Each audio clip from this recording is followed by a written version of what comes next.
Le mariage n'est prévu que dans un mois, et ta mère ainsi que ta sœur se sont déjà installées dans mon appartement, prenant mes bijoux sans même me demander mon avis, me suis-je étonnée, en voyant la famille de mon fiancé jeter mes affaires hors de mon armoire, pour y ranger les leurs.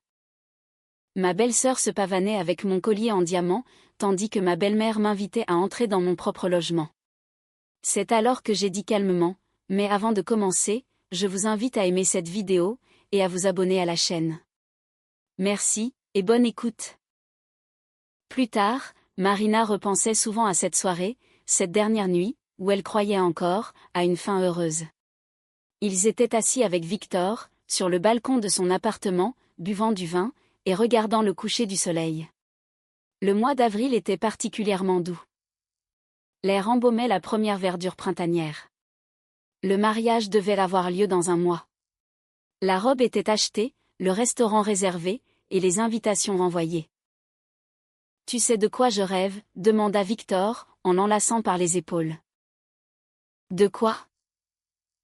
De me réveiller à tes côtés le jour de notre mariage, de te regarder enfiler ta robe, et d'être le premier à te voir en mariée. Marina sourit, puis se blottit contre lui. Ça porte malheur. Je me fiche des superstitions. Je veux graver chaque seconde dans ma mémoire. Elle se tourna, et l'embrassa longuement, avec tendresse. À cet instant, il lui semblait que seul le bonheur les attendait, que toutes les difficultés étaient derrière eux, et qu'ils avaient triomphé. Elle se trompait. Mais, pour comprendre cela, il fallait remonter un an en arrière, au jour où tout avait commencé. Marina Sokolova avait 31 ans, lorsqu'elle a rencontré Victor. À cet âge, elle avait accompli tout ce dont elle rêvait à 20 ans. Enfin, presque tout. Elle travaillait comme avocate d'affaires dans une grande entreprise de construction, Urbanisme France. Elle gérait des transactions complexes en immobilier commercial, représentait les intérêts de l'entreprise devant les tribunaux, et vérifiait des contrats portant sur des millions d'euros. Son salaire avoisinait les 6 000 € nets par mois, parfois plus, lorsqu'elle clôturait des projets majeurs, et touchait une prime. On l'appréciait beaucoup. Son patron, André, un homme dur et exigeant, l'appelait « notre tank », car Marina n'abandonnait jamais. S'il y avait une faille dans la loi, elle la trouvait. Si l'adversaire faisait pression, elle ripostait. Si une affaire semblait désespérée, elle s'y accrochait de toutes ses forces, jusqu'au bout. Sokolova, soit tu deviens associé, soit tu finiras par t'épuiser au travail, lui dit un jour André, après un procès particulièrement difficile. Je préfère m'épuiser plutôt que de me rendre, répondit-elle. Il éclata de rire, et lui accorda une double prime. Grâce à cette prime, et à toutes les économies réalisées en 5 ans de travail acharné, Marina avait acheté un appartement. C'était arrivé il y a 3 ans. Elle se souvenait encore du moment, où l'agent immobilier lui avait remis les clés. De simples clés, 2 sur un trousseau, avec un porte-clés en forme de petite maison. Mais, pour elle, elle signifiait tout, 72 mètres carrés, au 9e étage, 2 balcons, et une vue imprenable sur un parc. Un immeuble neuf dans un beau quartier de Paris, non loin du métro. Le promoteur était digne de confiance. Marina avait elle-même épluché les documents, avant de verser le moindre centime. L'apport initial était de 40 000 €, économisé au fil des ans, et le reste était financé par un prêt immobilier. Ce prêt, elle l'avait remboursé en 2 ans et demi, au lieu des 15 années prévues. Elle s'était privée de vacances, avait réduit ses dépenses en vêtements, et avait accepté des projets supplémentaires. Chaque euro libre était consacré au remboursement anticipé. Lorsqu'elle effectua le dernier paiement, l'employé de la banque la regarda avec respect. « Vous êtes la première cliente, depuis que je travaille ici, à solder un crédit aussi rapidement. »« Je n'aime pas avoir des dettes, » répondit Marina. C'était la stricte vérité. Elle n'aimait dépendre de personne, ni des banques, ni des hommes, ni des circonstances. Tout ce qu'elle possédait, elle l'avait gagné elle-même, de ses propres mains, par son intelligence, et grâce à sa persévérance. Elle avait aménagé l'appartement petit à petit, sans se précipiter pour acheter des meubles. Au début, elle vivait avec un simple matelas par terre, et une table pliante, jusqu'à ce qu'elle puisse s'offrir un vrai lit. Ensuite, un canapé, puis une cuisine sur mesure. Chaque objet était choisi avec soin, avec goût, et sans précipitation. À 31 ans, l'appartement ressemblait exactement à ce que Marina désirait. Des murs clairs, du parquet en bois, un minimum de meubles, pour un maximum d'espace. Sur le mur du salon, trônait un tableau ramené de Barcelone. Une toile abstraite, dans les tons bleus et oranges, ressemblant à un coucher de soleil sur la mer. C'était sa maison, sa forteresse, l'endroit où elle se sentait en parfaite sécurité. La seule chose qui lui manquait, c'était quelqu'un à ses côtés.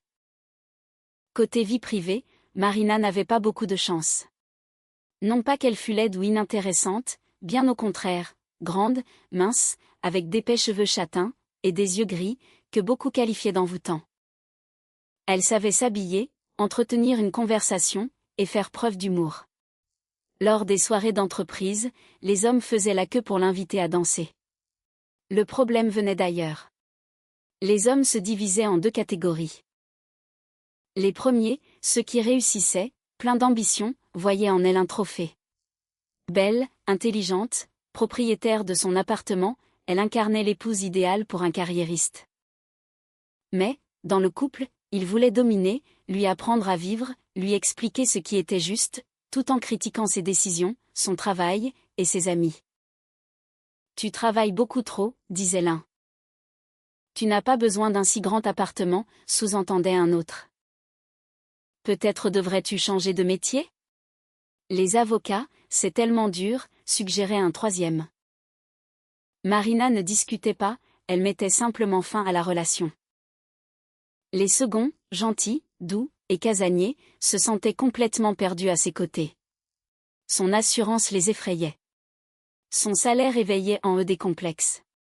Son appartement leur renvoyait un sentiment cuisant de leur propre échec.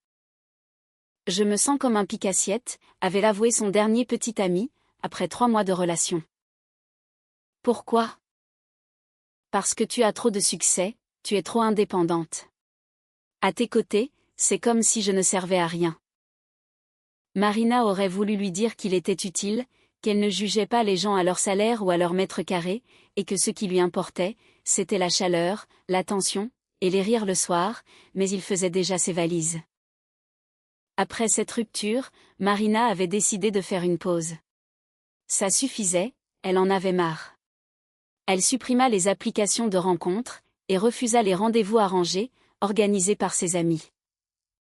Quand ce sera le bon moment, ça arrivera tout seul, disait-elle à sa mère au téléphone. Sa mère soupirait, mais ne la contredisait pas. Elle connaissait le caractère de sa fille. Si Marina prenait une décision, il était impossible de la faire changer d'avis. Et c'est justement lorsqu'elle cessa de chercher, que le destin décida d'intervenir. Cela s'est produit fin mai, lors d'un vendredi ordinaire. Marina venait de conclure une transaction complexe, l'achat d'un complexe d'entrepôts en banlieue. 3 mois de négociations, des montagnes de documents, et des nuits blanches. Mais aujourd'hui, tout était terminé. Les signatures étaient apposées, l'argent transféré, et le client était satisfait. Elle sortit du bureau à 19 heures, fatiguée, mais comblée. Elle avait envie de fêter cette victoire. Elle appela son amie Katia. Katia, tu as des projets pour ce soir? Aucun. Pourquoi? J'ai conclu l'affaire du siècle. Il faut fêter ça. Super. On se retrouve où? Elles se mirent d'accord sur un restaurant italien, près du centre. Marina arriva la première, et s'installa à une table, près de la fenêtre. Katia apparut 20 minutes plus tard. Rousse, joyeuse, dans une robe éclatante. À toi, dit-elle en levant sa flûte de prosecco, à l'affaire du siècle, et à tes nerfs d'acier. Pour les nerfs, c'est bien vrai.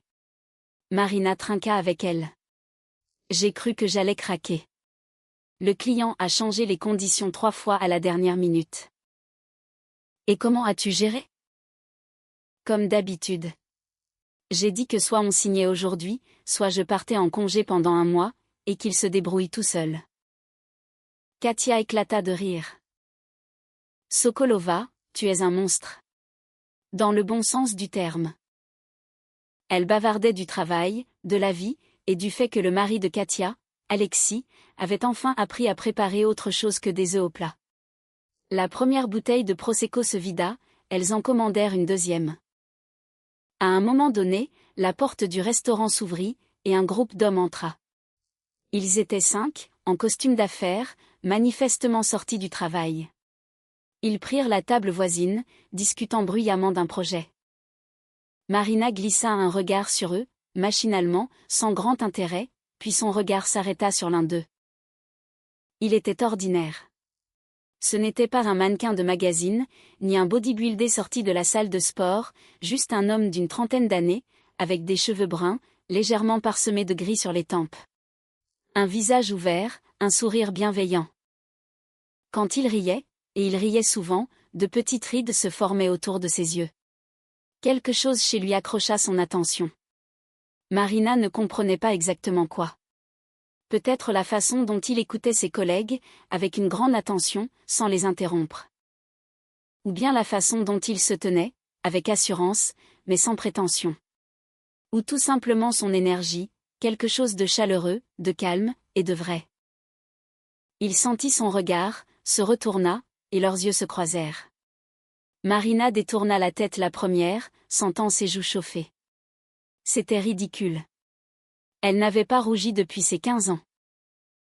Alors, fit Katia, qui avait tout remarqué. Quelqu'un a flashé sur le brin de la table d'à côté. Pas du tout. Marina, tu as rougi. Tu as rougi. Il faut marquer ce jour d'une pierre blanche. C'est à cause du vin. Bien sûr, le vin. Et aussi de la façon dont il te regarde. Il ne me regarde pas. Il te regarde en ce moment même. Marina ne se retourna pas, termina son verre de vin, et fit semblant d'étudier le menu. Bon, dit Katia en se levant. Je vais aux toilettes, et quand je reviendrai, je veux faire la connaissance de ton beau brun. Katia, n'ose même pas. Mais Katia était déjà partie. Marina resta seule, sentant le regard de quelqu'un peser sur elle, n'osant pas se retourner. 5 minutes plus tard, Katia revint avec un sourire triomphant. Il s'appelle Victor, il a 34 ans, il est ingénieur concepteur, célibataire, et n'a pas d'enfant. Il m'a posé des questions sur toi. Katia, qu'est-ce que tu as fait? J'ai juste demandé où étaient les toilettes, et on s'est mis à discuter. Tu es insupportable. Je suis ta meilleure amie. Et d'ailleurs, il vient se présenter dans un instant. Marina voulut protester, mais il était trop tard. Une ombre tomba sur leur table. Elle leva les yeux. Il se tenait juste là, cet homme aux petites rides autour des yeux. De près, il semblait encore plus authentique. Aucun charme forcé, aucune phrase toute faite. Juste un homme, qui voulait faire connaissance. Bonsoir, dit-il. Je suis Victor. Votre ami m'a dit que ça ne vous dérangerait pas, si je m'asseyais avec vous. Marina lança un regard noir à Katia, qui battit innocemment des cils. Je vous en prie, asseyez-vous, dit Marina. Il s'installa, commanda une bouteille de vin pour leur table pour s'excuser de son audace, et ils commencèrent à discuter. Victor se révéla être un interlocuteur passionnant, pas de ceux qui aiment s'écouter parler. Il posait des questions, et elles n'étaient pas banales. Il ne demandait pas « Où travailles-tu » ou « Quel est ton signe astrologique ?» mais plutôt « Qu'est-ce qui te plaît dans ton métier » ou « Où partirais-tu, si tu pouvais voyager tout de suite ?» Il parla de son propre travail. Il concevait des bâtiments industriels, des usines, des entrepôts logistiques. Il en parlait avec une telle passion, que l'on aurait cru qu'il s'agissait d'œuvres d'art, et non de béton et d'armature. « Tu sais ce qui est le plus génial dans mon travail ?» demanda-t-il. « C'est quand tu passes devant un bâtiment que tu as imaginé. Au début, ce n'était que des lignes sur du papier, et maintenant, il se dresse là, bien réel. Des gens y travaillent, y vivent, y créent quelque chose. Et tu réalises que c'est grâce à toi. » Marina acquiesça. Elle connaissait ce sentiment. Quand on gagne une affaire pour laquelle on s'est battu pendant des mois, quand le client vous serre la main en disant merci. Quand on réalise qu'on a accompli quelque chose de concret. Et quelles sont tes passions, demanda-t-elle. En dehors du travail. L'escalade. Sérieusement? Absolument. Il sourit. Il y a 3 ans, un ami m'a traîné dans une salle d'escalade. Je pensais essayer une fois et abandonner, mais ça m'a mordu. Maintenant, je pars à la montagne à chaque vacances. Et quelle montagne as-tu gravi? Des petites pour l'instant. Les Pyrénées, les Alpes, mais je rêve du Mont Blanc. Le Mont Blanc? Marina haussa les sourcils. C'est du sérieux. Très sérieux. J'ai déjà l'équipement, et j'ai suivi les formations. Il me reste juste à trouver un bon groupe, et une copine qui acceptera de me laisser partir à la montagne. Victor éclata de rire. Ou plutôt, une copine qui viendra avec moi. Il dit cela d'un ton léger, comme une plaisanterie, mais quelque chose dans ses yeux était très sérieux. Marina sentit son cœur rater un battement. Ils discutèrent jusqu'à la fermeture du restaurant. Katia était partie depuis longtemps, je dois me lever tôt demain, vous vous débrouillerez bien sans moi. Marina et Victor, restés seuls, sortirent dans la rue. Ils se promenèrent dans la ville nocturne, sans prêter attention au temps qui passe. À 3 heures du matin, il la raccompagna jusqu'à chez elle. Ils restèrent devant la porte de son immeuble, hésitant à se dire au revoir. « Je peux avoir ton numéro ?» demanda-t-il. Elle le dicta, il le nota. « Je t'appellerai. » D'accord. Il ne l'embrassa pas, il lui sourit simplement, fit un petit signe de la main, et s'éloigna. Marina le regarda partir, jusqu'à ce qu'il disparaisse au coin de la rue. Elle monta dans son appartement, se glissa dans son lit, mais ne trouva pas le sommeil. Elle resta allongée, repensant à ce qui venait de se passer. Elle ne croyait pas au coup de foudre. Elle considérait cela comme une absurdité, digne des comédies romantiques. Mais, cette fois, quelque chose était définitivement différent. Le téléphone sonna à 4 heures du matin. Un message d'un numéro inconnu, « Je n'arrive pas à dormir. Je pense à toi. Est-ce que c'est normal ?» Elle sourit, et tapa sa réponse, « Je ne dors pas non plus. Ça doit être normal. On dîne demain ? Enfin, je veux dire, aujourd'hui ? Oui. » Elle posa le téléphone, ferma les yeux, et pour la première fois depuis bien longtemps, s'endormit avec le sourire. Les 3 mois suivants ressemblèrent à un rêve. Ils se voyaient presque tous les jours. Des dîners au restaurant, des promenades en ville, des soirées au cinéma, ou à des concerts. Il passait la voir après le travail, et elle allait chez lui le week-end. Ils discutaient pendant des heures, parlant de leur travail, de leur enfance, de leurs rêves, et de leurs peurs. Victor ne ressemblait à aucun de ses anciens petits amis. Il n'essayait pas de la changer, n'était pas complexé par son salaire, et ne la regardait pas comme un trophée à exhiber. Lorsqu'elle l'invita pour la première fois dans son appartement, il entra, et siffla d'admiration. « Waouh! Tout ça, c'est à toi? » « Oui, à moi. J'ai tout aménagé moi-même. » « Toute seule? » Il parcourut les pièces comme on visite un musée. Il touchait les murs, observait les tableaux, regardait par le balcon. « C'est incroyable, finit-il par dire. Tu as vraiment créé tout ça, sans l'aide de personne? » Sans l'aide de personne. Ça, c'est ce que j'appelle un véritable accomplissement. Aucune jalousie, aucun malaise, juste une admiration sincère et profonde. Ce soir-là, ils échangèrent leur premier baiser. Il se tenait sur le balcon, observant le coucher du soleil, quand il se tourna soudain vers elle et lui dit : « J'ai envie de t'embrasser. Je peux. Tu peux. » Le baiser fut long, rempli de douceur. Marina sentit que quelque chose s'ouvrait en elle. Quelque chose, qu'elle avait gardé sous clé, pendant de nombreuses années. En août, ils étaient officiellement en couple. Victor fit la connaissance de sa mère, Hélène, par appel vidéo. La conversation se passa très bien. Sa mère approuva sans réserve. C'est un homme sérieux, déclara-t-elle ensuite. Ce n'est pas un gamin, on voit qu'il est fiable. Tu sais, ma chérie, j'ai 55 ans d'expérience, j'ai appris à cerner les gens. Celui-là, c'est quelqu'un de bien. Marina sourit. L'approbation de sa mère comptait énormément pour elle. Victor rencontra le père de Marina plus tard, par téléphone. Ils discutèrent pendant 40 minutes, parlant de football, de voitures, et de politique. Quand Marina reprit le téléphone, son père fut bref, « C'est un type bien, je valide. » De son côté, Victor lui parla de sa famille. Son père était mort quand il avait 20 ans. Une crise cardiaque, brutale et inattendue. Sa mère s'était retrouvée seule, avec 2 enfants, Victor, et sa petite sœur, Oksana. « Ma mère est une femme forte, expliquait-il.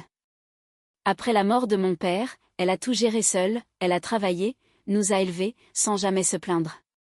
Je lui dois beaucoup. » Elle habite dans une autre ville? Oui, à Nantes. À 400 km d'ici. Elle travaille comme comptable dans une clinique. Et ma sœur Oksana vit là-bas aussi, avec ma mère. Elle est vendeuse dans une boutique de cosmétiques. Marina acquiesçait, très attentive. C'était une histoire classique.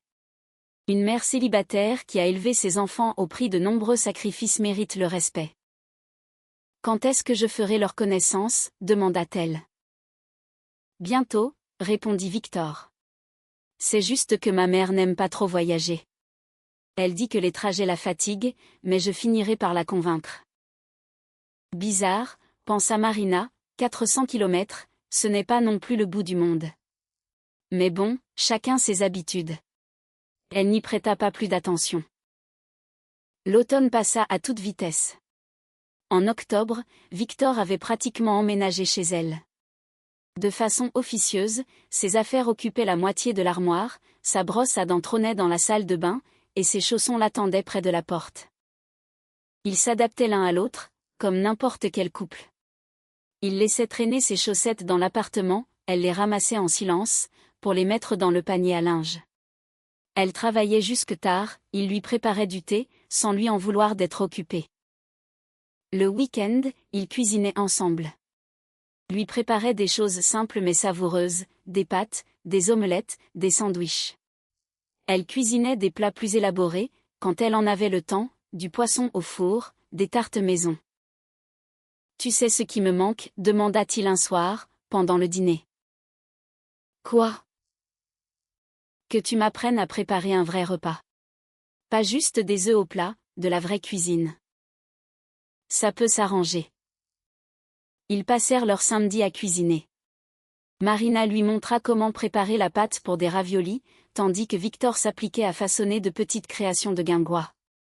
C'était amusant, léger, et tout semblait si juste. En novembre, ils eurent leur première dispute. Une broutille, à propos de la vaisselle sale. Marina s'emporta, et laissa échapper des mots de trop. Victor ne cria pas en retour, il sortit simplement sur le balcon, et y resta 10 minutes. À son retour, il dit calmement. Faisons un accord.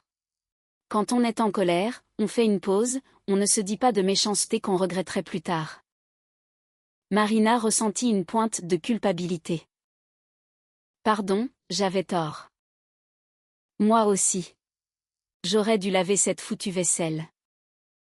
Ils s'enlacèrent, et se mirent à rire. Le conflit était clos. C'est comme ça que ça devrait toujours être, pensait Marina. Sans drame, sans ultimatum. Juste 2 adultes, capables de communiquer posément. Elle croyait de plus en plus avoir trouvé l'homme avec qui construire son avenir. La rencontre avec la mère de Victor eut lieu début décembre. Galina Nikolaevna est venue d'elle-même, sur un coup de tête, comme elle l'avait annoncé à son fils par téléphone. Victor fut surpris, mais ravi. Il prévint Marina 2 jours à l'avance. « Ma mère veut te rencontrer, dit-il. Tu pourras la voir? » Bien sûr, quand ça? Samedi, elle arrivera pour le déjeuner. Marina se prépara avec soin. Elle choisit une robe stricte, mais très élégante. Elle se coiffa, et fit livrer un bouquet de fleurs pour sa future belle-mère. L'essentiel est de faire bonne impression, se disait-elle. C'est sa mère, une personne importante dans sa vie. Victor alla chercher Galina Nikolaevna à la gare, et l'amena dans un café du centre-ville. Ils avaient convenu de se retrouver là, en terrain neutre. Marina arriva la première, s'installa à une table, commanda un café, et attendit. 20 minutes plus tard, la porte s'ouvrit, et Victor entra, accompagné d'une femme de petite taille, plutôt enrobée. Marina se leva, et sourit. « Bonjour, Galina Nikolaevna. Je suis ravie de vous rencontrer. » La belle-mère, ou plutôt la future belle-mère, correspondait exactement à l'image que Marina s'en était faite. Une cinquantaine d'années. Des cheveux teints en roux, rassemblés en chignon. Un visage rond, aux traits fins. De petits yeux, perçants et scrutateurs. Galina Nikolaevna lui tendit la main. La poignée fut brève, et très formelle. « Bonjour, Marina. Mon petit Victor m'a beaucoup parlé de toi. » Mon petit Victor. Marina le nota mentalement. Un homme de 34 ans, appelé mon petit Victor. « J'espère qu'il n'a dit que de bonnes choses, » répondit-elle. Un peu de tout. Ils s'assirent. Victor commanda le repas pour tout le monde, en essayant de détendre l'atmosphère avec quelques plaisanteries. Marina souriait, et participait à la conversation. Galina Nikolaevna l'étudiait. C'était flagrant. Chaque geste, chaque mot, chaque détail de son apparence passait au crible d'un scanner invisible. Marina avait l'impression de passer un entretien d'embauche. « Tu es donc avocate » lança Galina Nikolaevna au cours du repas. « Oui. C'est un bon travail, ça rapporte bien. Ça me plaît. Et tu as ton propre appartement » m'a dit mon petit Victor. « Oui, c'est le mien. Je l'ai acheté il y a 3 ans. » « Toute seule ? » ?»« Toute seule. J'ai contracté un prêt, que j'ai remboursé par anticipation. » Galina Nikolaevna haussa les sourcils. « Par anticipation ? En combien de temps ? » ?»« En 2 ans et demi. » « Oh !» Elle secoua la tête.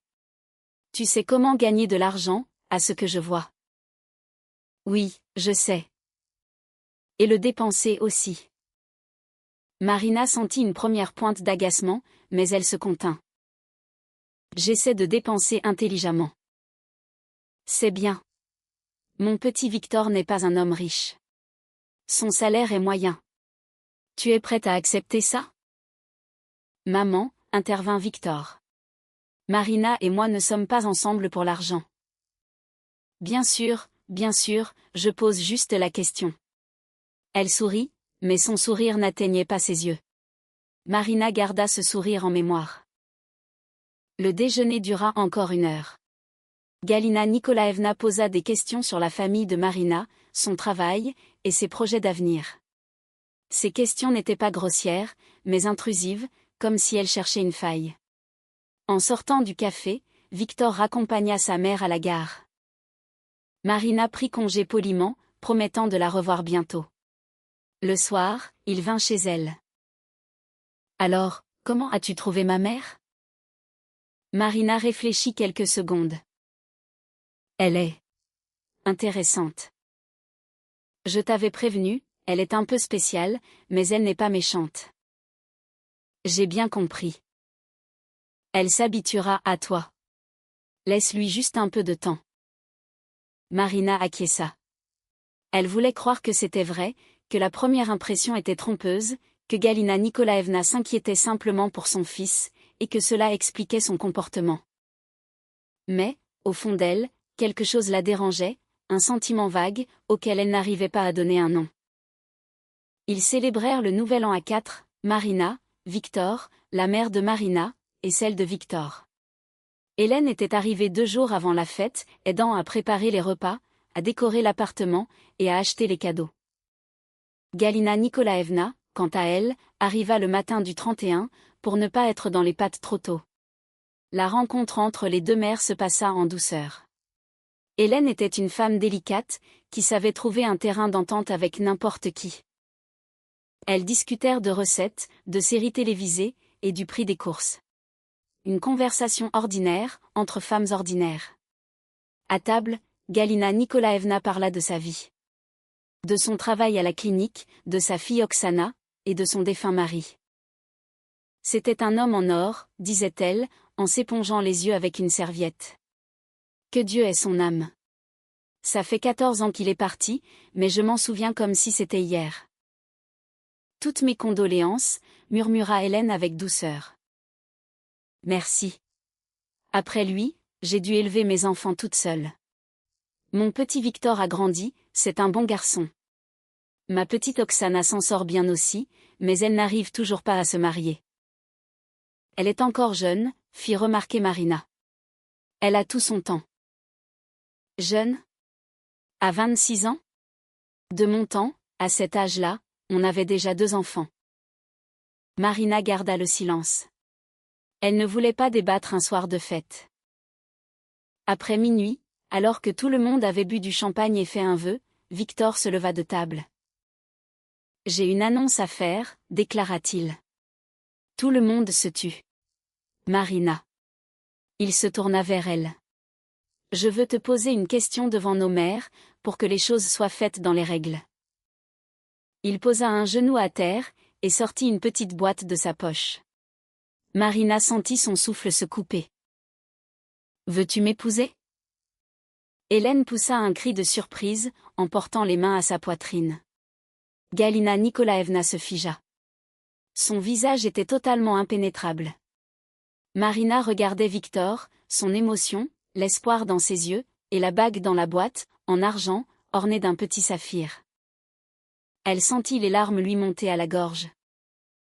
Oui, répondit-elle. Oui. Il lui passa la bague au doigt, se releva, et la prit dans ses bras. Hélène pleurait de joie. Galina Nikolaevna s'approcha, enlaça son fils, puis donna une brève étreinte, très sèche, à Marina. Félicitations, dit-elle. J'espère que vous serez heureux.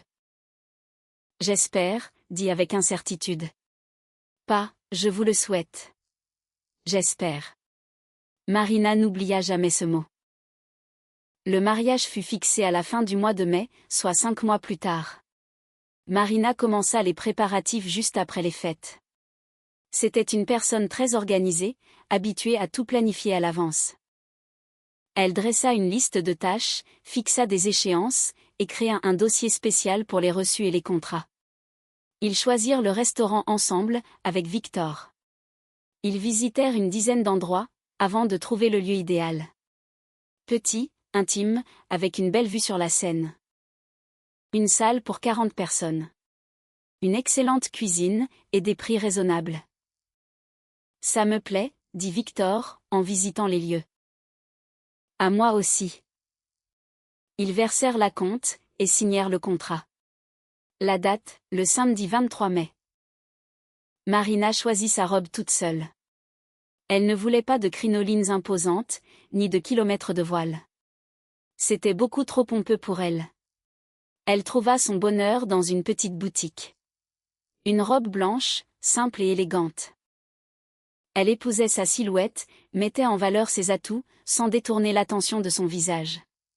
Le photographe fut recommandé par Katia, une de ses connaissances, qui couvrait des mariages depuis 10 ans. Ils trouvèrent le fleuriste grâce aux avis sur Internet.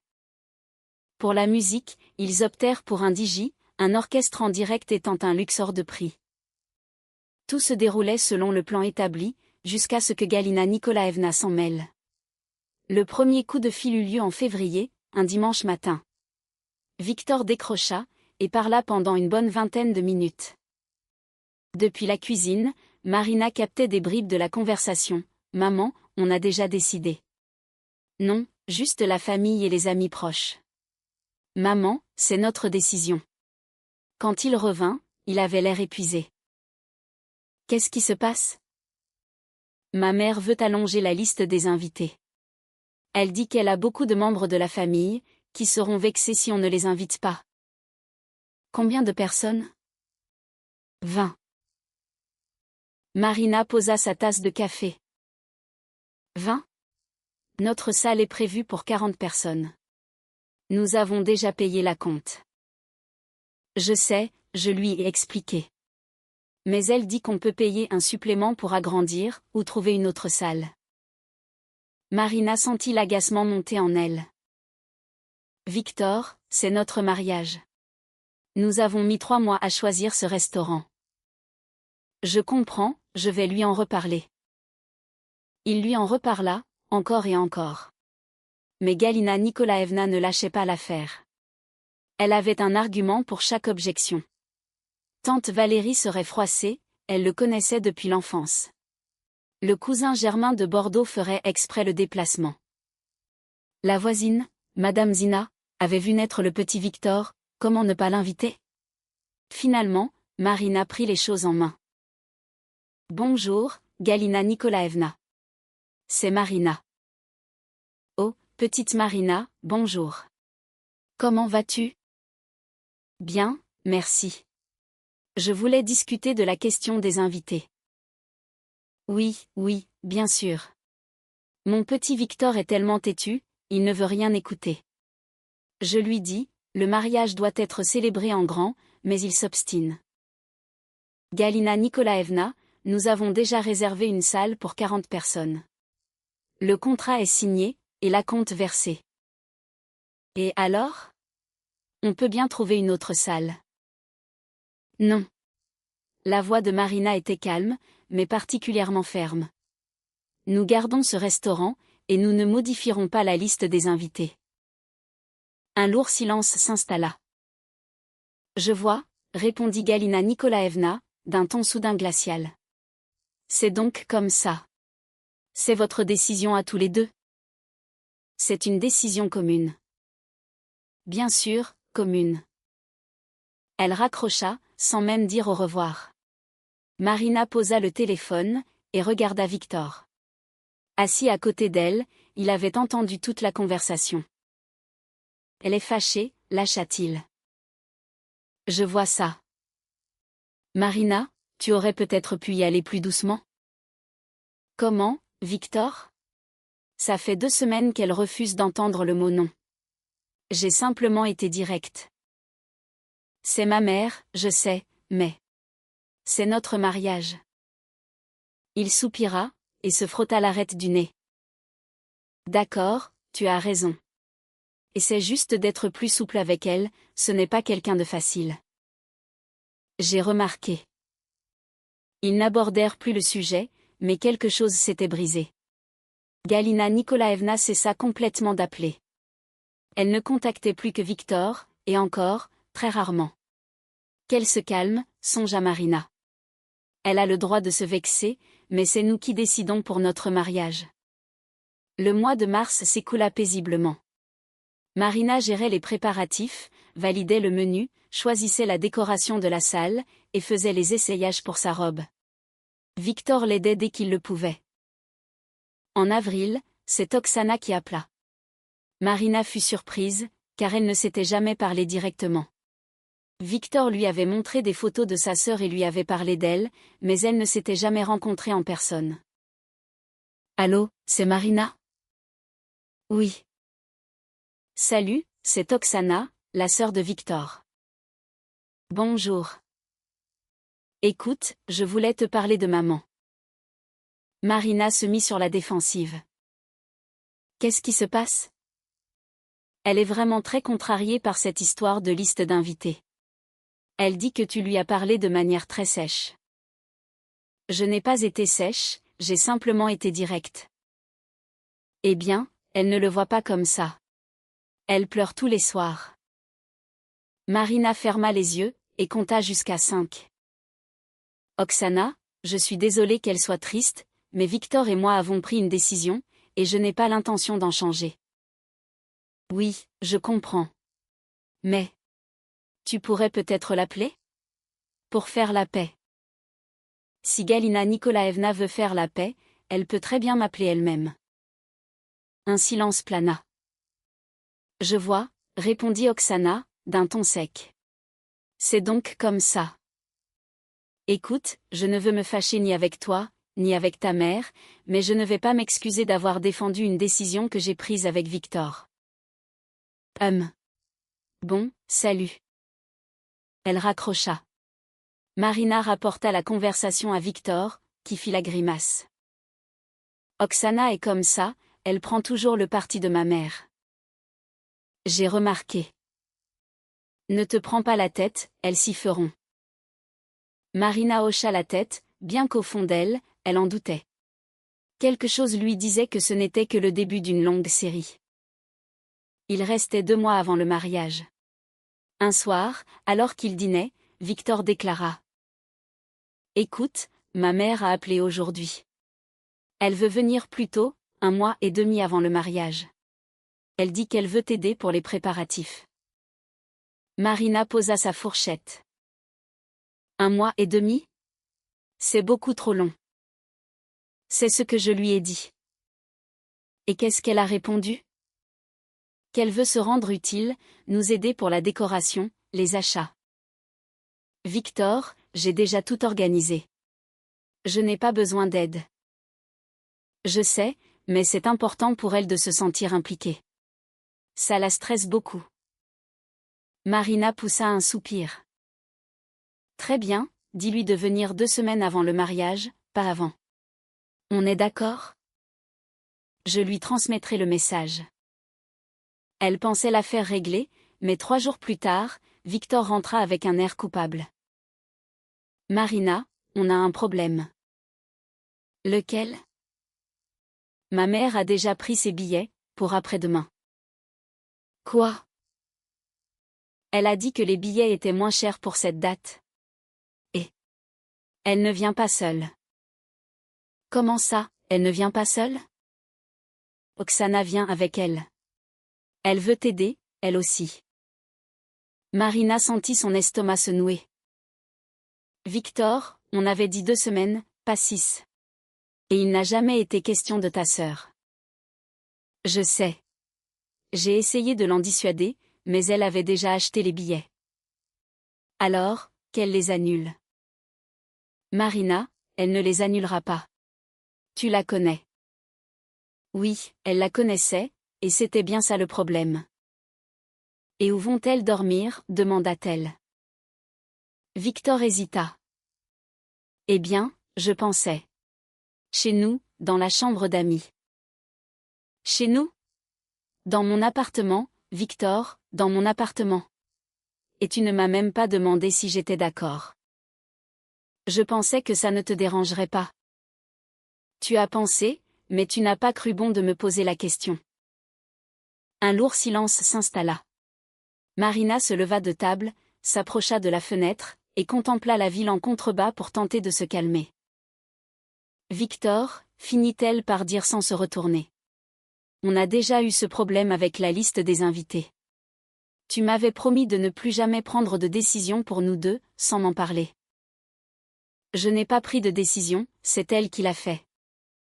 Et tu ne l'as pas arrêtée. Comment aurais-je pu? C'est ma mère. Marina se retourna, le fixant dans les yeux. Et moi, je suis ta future femme. Et ceci est ma maison. Il baissa les yeux. Je suis désolé. J'aurais dû te le demander. Oui, tu aurais dû. Ils restèrent silencieux pendant plusieurs minutes. Puis Marina se rassit à table. Très bien, dit-elle. Qu'elle vienne. Mais c'est la toute dernière fois que quelqu'un s'installe chez moi sans mon accord. C'est compris? C'est compris. Et encore une chose, si elle commence à se mêler de nos affaires, et des préparatifs du mariage, tu me soutiendras? Bien sûr. Tu le promets? Je le promets. Elle le regarda droit dans les yeux. Il avait l'air sincère, penaud, comme un chiot qui sait qu'il a fait une bêtise. Elle avait tellement envie de le croire. Vraiment envie. D'accord, conclut-elle. Alors terminons de dîner.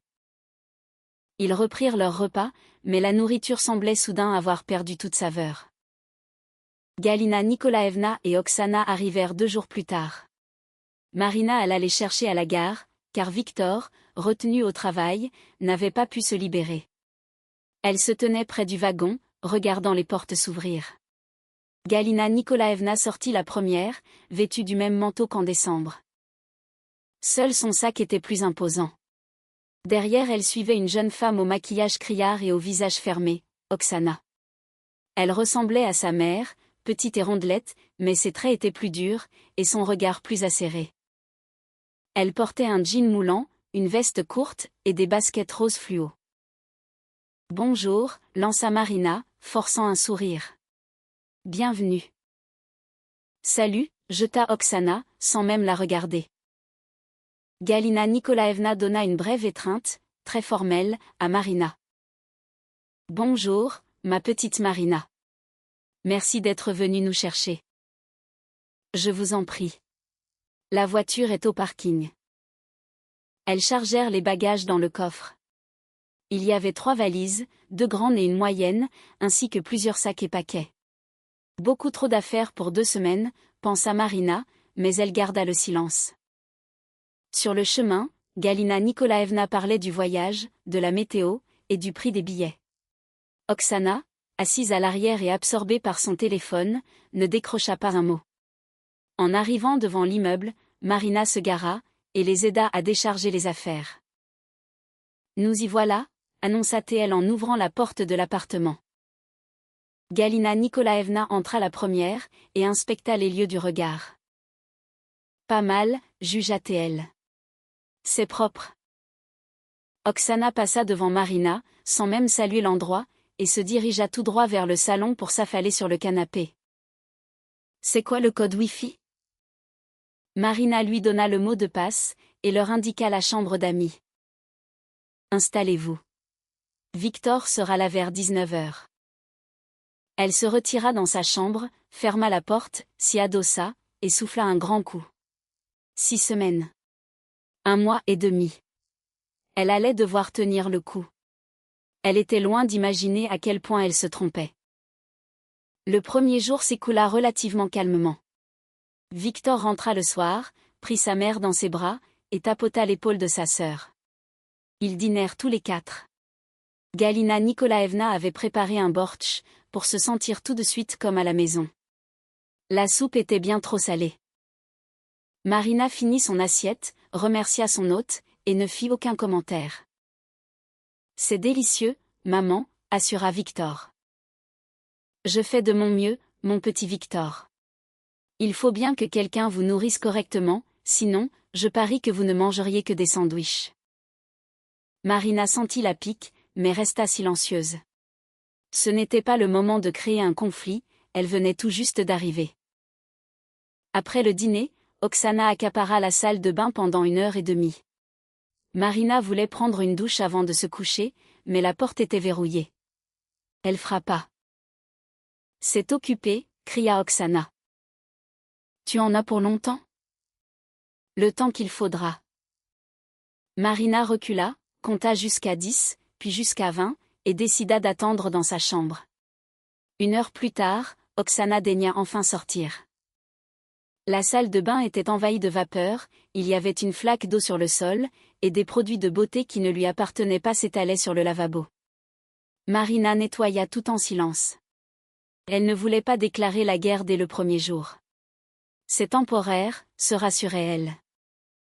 Un peu plus d'1 mois. Après le mariage, elles repartiront. Le 2e jour, les premières escarmouches éclatèrent. Marina se réveilla à 7h, comme d'habitude, avec son réveil. Elle alla dans la cuisine pour se préparer un café, et y trouva Galina Nikolaevna. Celle-ci jouait déjà les maîtresses de maison, elle déplaçait les bocaux dans les placards, et réorganisait la vaisselle. « Bonjour » dit Marina, en essayant de masquer sa surprise. « Bonjour ma grande. J'ai fait un peu de rangement. Tes épices n'étaient pas à leur place, c'est très peu pratique pour cuisiner. » C'est pratique pour moi. Enfin, pratique. Le sel doit être près de la cuisinière, pas dans un placard. Et les casseroles aussi. J'ai tout réorganisé. Ce sera beaucoup mieux comme ça. Marina prit une profonde inspiration. Galina Nikolaevna, j'ai l'habitude de ranger mes affaires d'une certaine manière. S'il vous plaît, ne déplacez pas mes affaires. Oh, ça va, ce n'est qu'un détail. Je voulais juste t'aider. Je comprends, mais je vous demande de ne pas le faire. Galina Nikolaevna pinça les lèvres. Très bien, si c'est ce que tu veux. Elle quitta la cuisine d'un air outré. Marina remit les épices à leur place, et se prépara un café. Ses mains tremblaient légèrement. Reste calme, se répéta-t-elle. Ce n'est qu'un détail. Ça ne vaut pas la peine de se disputer pour ça. Mais la journée ne faisait que commencer. À l'heure du déjeuner, Marina remarqua que sa tasse préférée, celle ramenée de Prague avec une illustration du pont Charles, n'était plus à sa place. Elle la rangeait toujours sur l'étagère du haut, à l'écart du reste de la vaisselle. Désormais, sa tasse était coincée au milieu des autres assiettes. Galina Nikolaevna, l'interpella-t-elle. Vous avez déplacé ma tasse. Quelle tasse? La bleue, avec le pont. Ah, celle-là? Oui, elle était posée de travers, je l'ai rangée correctement. Elle était mise à l'écart exprès. C'est ma tasse préférée. Et alors? Maintenant, elle est rangée avec les autres. C'est plus ordonné. Marina serra les dents. Je vous demande de ne pas toucher à mes affaires. Mon Dieu, mais pourquoi es-tu si nerveuse pour une simple tasse? Ce n'est pas une simple tasse. C'est chez moi, et je veux que les choses restent à la place que j'ai choisie. Galina Nikolaevna leva les bras au ciel. Mon petit Victor, hurla-t-elle. Victor, viens vite. Victor sortit de la pièce, et regarda les deux femmes. Qu'est-ce qui se passe? Ta fiancée me fait une scène pour une tasse. Je l'ai juste rangée, et elle se met à me crier dessus. Je ne crie pas, précisa Marina d'une voix neutre. Je lui demande simplement de ne pas toucher à mes affaires. Victor se massa l'arête du nez. Maman, Marina a raison. Ne déplace rien sans lui demander. Sans lui demander? Galina Nikolaevna renifla de mépris. Je suis une étrangère ici? Je suis ta mère. Tu es l'invitée dans la maison de Marina. Un silence glacial s'abattit sur la pièce. Galina Nikolaevna pâlit, avant de virer au rouge écarlate. Une invitée. Je vois. En clair, je ne suis personne ici. Maman, ce n'est pas ce que je voulais dire. Non, non, j'ai très bien compris. Une invitée. D'accord, c'est noté. Elle tourna les talons, s'enferma dans sa chambre, et claqua la porte. Marina se tourna vers Victor. Merci de m'avoir soutenu. De rien. Il hésita un instant. Quoi? Peut-être que tu as été un peu trop dur? Elle est vexée, maintenant. Victor, je lui ai juste demandé de ne pas toucher à mes affaires. C'est ça, être dur? Non, mais elle essaie de faire de son mieux, à sa façon. Sa façon, c'est de réorganiser ma cuisine sans ma permission. Et je n'aime pas ça. Il poussa un profond soupir. Bon, je vais aller lui parler. Il rejoignit sa mère. Derrière la porte, Marina entendait leur voix étouffée, suivie des sanglots de Galina Nikolaevna, qui s'était mise à pleurer. Génial, songea Marina. Et voilà, c'est moi la méchante de l'histoire. Le soir du deuxième jour, l'atmosphère était électrique. Galina Nikolaevna s'enfermait dans un mutisme ostentatoire. Pendant le dîner, elle ne prononça pas un seul mot, se contentant de soupirer bruyamment, et de lancer des regards offusqués à Marina. Oksana ne disait rien non plus, mais son silence était différent, il n'était pas offensé, il était narquois. Victor tentait de détendre l'ambiance, racontait des anecdotes de bureau, et essayait de plaisanter. Personne ne riait. Après le repas, Marina s'enferma dans sa chambre, s'allongea sur le lit, et fixa le plafond. Plus d'un mois encore à tirer. Comment allait-elle survivre? Son téléphone se mit à sonner. Salut Katia. Comment tu vas? Prête pour le mariage? Salut. C'est compliqué. Comment ça? Ma belle-mère a débarqué avec ma belle-sœur. Elles vivent chez moi. Oh la vache. Et comment ça se passe? Très mal. Marina lui raconta les événements des 2 derniers jours. Katia l'écouta, poussant des exclamations scandalisées. C'est fou. Réorganiser la cuisine des autres, c'est complètement dingue. Je sais, mais Victor trouve que je suis trop dure. Dure, toi? Tu as juste demandé qu'on ne touche pas à tes affaires. C'est la moindre des choses. Pour moi, oui. Mais pas pour elle. Écoute, tu ne peux pas leur demander d'aller à l'hôtel? Dis-leur que ça te dérange. Victor ne comprendrait pas. Il est déjà coincé entre nous deux. Marina, c'est chez toi, ce sont tes règles. Si tu n'es pas à l'aise. Je sais, mais il reste plus d'1 mois avant le mariage. Je n'ai pas envie de provoquer un scandale. Katia marqua un temps d'arrêt. D'accord, c'est toi qui vois. Mais si besoin, appelle-moi à n'importe quelle heure. Merci. Elle raccrocha, ferma les yeux, et essaya de trouver le sommeil. À travers le mur, elle entendait des voix. Galina Nikolaevna racontait quelque chose à Oksana. Impossible de distinguer les mots, mais l'intonation était claire, c'était des plaintes, des reproches, et de l'indignation. Marina s'enfouit la tête sous son oreiller. Le 3e jour lui réserva une nouvelle surprise. En entrant dans le salon, Marina découvrit que son canapé avait été déplacé contre un autre mur. Son fauteuil préféré, celui dans lequel elle s'installait pour lire le soir, se trouvait désormais près de la fenêtre. Quant à la table basse, elle avait été repoussée dans un coin. « C'est quoi, ça ?» demanda-t-elle. Galina Nikolaevna sortit de la cuisine, un chiffon à la main. « J'ai juste fait un peu de réaménagement. C'est plus pratique comme ça dégage le passage. Je ne vous ai pas demandé de déplacer les meubles. » Oh, ne recommence pas avec tes histoires. C'est bien mieux comme ça, regarde comme la pièce respire. Je n'ai pas besoin que ma pièce respire. J'ai besoin que mes affaires restent là où je les ai mises. Marina, tu es vraiment insupportable. J'essaie de vous aider, et toi? Vous ne nous aidez pas. Vous faites ce qui vous chante, sans me consulter. La voix de Marina était calme, mais implacable.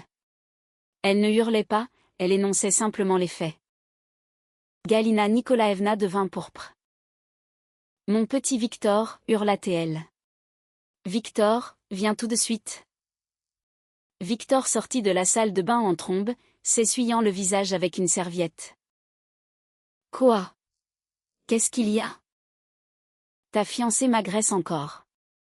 J'ai juste déplacé quelques meubles pour que ce soit plus joli, et elle. » Maman, s'exclama Victor en grimaçant. Nous avions convenu de ne rien toucher sans demander l'autorisation. Demander l'autorisation? Je suis une criminelle ou quoi? Je voulais juste bien faire. Je le comprends bien, mais... Mais quoi? Mon petit Victor, elle me déteste, elle ne veut pas de moi chez elle. Je suis ta mère, et elle me traite comme sa bonne. Maman, c'est faux. C'est la vérité, s'écria Galina Nikolaevna en éclatant en sanglots. Je suis venue pour aider, et je me fais humilier chaque jour pour des broutilles. Elle partit en courant vers sa chambre. Le claquement de la porte résonna comme un coup de feu. Victor se tourna vers Marina. Tu aurais peut-être dû te taire, non? Me taire? Marina sentit la colère monter en elle. Elle a déménagé mon salon sans mon autorisation. C'est la 2e fois en 3 jours qu'elle fait exactement ce que je lui ai demandé de ne pas faire.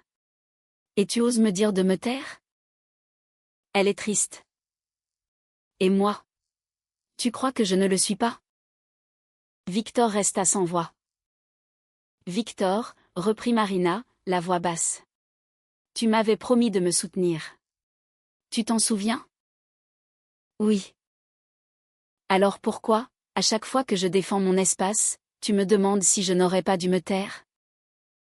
Il ne répondit pas. Il fixait le sol, tel un écolier pris en faute. Je vais appeler le bureau pour dire que je serai en retard, finit-il par dire. Je vais remettre les meubles à leur place. Merci. Il retourna dans le salon. Marina l'entendait pousser le canapé, et grogner sous le poids du fauteuil. Elle se versa un café, et s'enferma dans sa chambre. Impossible de faire du télétravail aujourd'hui, il y avait bien trop de bruit. Elle allait devoir se rendre au bureau. Marina resta au bureau jusqu'à 19 heures. Elle aurait pu partir plus tôt, la charge de travail n'était pas énorme, mais elle repoussait le moment de rentrer. Lorsqu'elle poussa enfin la porte de l'appartement, une odeur de cuisine l'accueillit. Galina Nikolaevna s'était encore mise au fourneau. Une recette à base de choux, à en juger par l'odeur. « Bonsoir », dit Marina en entrant dans la cuisine. Galina Nikolaevna ne prit même pas la peine de se retourner. « Le dîner est prêt dans une demi-heure. »« Merci, mais j'ai déjà mangé en ville. » Un silence pesant s'installa. « Fais comme tu veux. » Marina alla dans sa chambre pour se changer. Victor la rejoignit quelques minutes plus tard. « Salut. Ta journée s'est bien passée? » « Normalement. Ta mère me fait toujours la tête? » « Un peu, mais ça va lui passer, j'espère. » Ils se couchèrent tôt. Tous deux étaient épuisés, mais Marina mit un temps infini à s'endormir. Allongée dans le noir, fixant le plafond, elle remuait toutes ses pensées. Quelque chose clochait. Et pas seulement à cause de Galina Nikolaevna et d'Oksana. Le problème venait de Victor. Autrefois, il lui apparaissait comme un homme fort, sûr de lui, capable de la protéger. Aujourd'hui, elle découvrait une autre facette de sa personnalité. Un homme qui ne peut pas dire non à sa mère, qui choisit le chemin de la moindre résistance, qui lui demande de se taire, au lieu de prendre parti pour elle. C'est à cause du stress, se persuadait-elle. Le mariage, le travail, la famille. Il est juste fatigué. Après le mariage, tout s'arrangera. Elle avait tellement envie d'y croire. Le 4e jour, Oksana révéla son vrai visage. Marina travaillait depuis la maison. Elle avait une importante réunion en visioconférence, impossible à rater. Elle s'enferma dans sa chambre, alluma son ordinateur, et mit son casque. La réunion s'éternisa sur 2 heures. Lorsqu'elle se termina, Marina sortit de la pièce pour aller aux toilettes. La porte de la salle de bain était entr'ouverte. Oksana se tenait à l'intérieur, s'admirant dans le miroir. Sur son cou, il y avait quelque chose de doré et de brillant. Marina plissa les yeux, et se figea. C'était sa chaîne, une fine chaîne en or, avec un petit pendentif en forme de cœur. Le cadeau de sa mère, pour sa majorité. Oksana, dit Marina, s'efforçant de garder un ton calme. C'est ma chaîne. Oksana se retourna, sans la moindre trace de gêne. Ah, salut. Oui, je l'ai trouvée dans ta boîte à bijoux. Elle est jolie. Dans quelle boîte à bijoux? La tienne. Sur la commode. Je cherchais un miroir de poche, et là. Tu as fouillé dans mes affaires. Je n'ai pas fouillé, je cherchais un miroir. Le mien est cassé. Ce n'est pas une excuse pour fouiller dans la boîte de quelqu'un d'autre. Oksana leva les yeux au ciel. Mon Dieu, qu'est-ce que tu peux être tendu? Je ne te l'ai pas volé, je l'ai juste essayé. Enlève-la. Quoi? Enlève ma chaîne. Tout de suite. Oh c'est bon, ça va, pas la peine de s'énerver. Elle détacha le fermoir, jeta la chaîne sur le lavabo, et passa devant Marina, en la bousculant de l'épaule. Marina ramassa la chaîne, et l'examina. Dieu merci, elle était intacte. Elle retourna dans sa chambre, et ouvrit son coffret. Tout avait été retourné. Les boucles d'oreilles n'étaient plus à leur place, les bagues étaient mélangées, les bracelets déplacés. Et il manquait quelque chose. Marina fouilla le contenu une fois, puis une deuxième fois. Il manquait incontestablement une paire de boucles d'oreilles, des petites boucles serties de pierres bleues, peu coûteuses mais auxquelles elle tenait beaucoup. Elle retourna dans le salon. Oksana était affalée sur le canapé, feuilletant un magazine. « Oksana, où sont mes boucles d'oreilles ?»« Quelles boucles d'oreilles ?»« Celles avec les pierres bleues. Elles étaient dans la boîte. »« Je n'en ai pas la moindre idée. »« Tu viens pourtant de fouiller dans mes affaires. »« Je n'ai pas fouillé ?» Oksana bondit de son siège. « Arrête de m'accuser. »« Je ne t'accuse pas, je te demande où sont mes boucles d'oreilles. »« Qu'est-ce que j'en sais ? Peut-être que tu les as perdues toi-même. » Galina Nikolaevna surgit de la cuisine. « Que se passe-t-il ici ? » « Elle m'accuse de vol, » cria Oksana. « Maman, tu entends ? Elle croit que je lui ai volé ses boucles d'oreilles. » Marina. Le visage de Galina Nikolaevna devint livide.